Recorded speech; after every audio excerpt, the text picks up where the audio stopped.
Oi gente, eu sou Ana Karina Guerra, pediatra e neonatologista e vim aqui hoje para falar um pouco com vocês sobre engasgo, que é uma das maiores preocupações dos pais no período de introdução alimentar.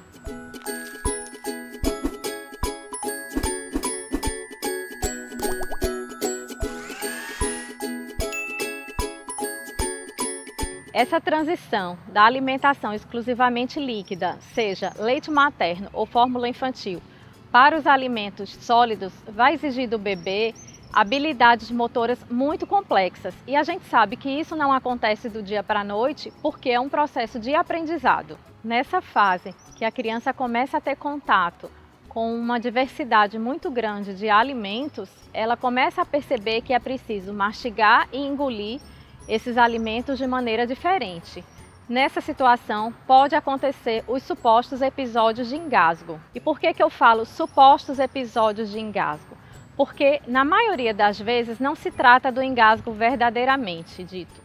Na maioria das vezes, a gente tem ou o reflexo do gag, ou a tosse, e num menor número de casos é que vai acontecer de fato o engasgo.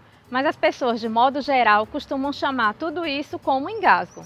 E agora nós vamos deixar bem claro quais são as principais diferenças entre o gag, a tosse e o engasgo. Vamos começar inicialmente falando sobre o reflexo do gag, que é uma ânsia de vômito que a criança tem quando o alimento chega na região posterior da língua, sem ter sido adequadamente mastigado ou de um tamanho maior do que o tamanho adequado. Então, nesse momento, o cérebro dispara um reflexo que faz com que o alimento seja lançado para a região anterior da boca. E ele pode ser até cuspido, pode ser vomitado ou simplesmente ele fica na região anterior da boca e a criança continua a mastigação a partir desse momento. O que acontece com a criança nessa situação? Nada de grave. Então, o adulto pode ficar super tranquilo e só precisa supervisionar a criança. A criança pode ficar com o rosto vermelho, com o olho lacrimejando, pode fazer cara de choro e pode até vomitar, mas na verdade nada grave vai acontecer. O gag é, portanto, um reflexo protetor das vias aéreas que acaba impedindo que aconteça algo mais grave, que seria o engasgo. Já a tosse é um reflexo que acontece principalmente com os alimentos líquidos. A tosse é bem conhecida, qualquer pessoa é capaz de identificar.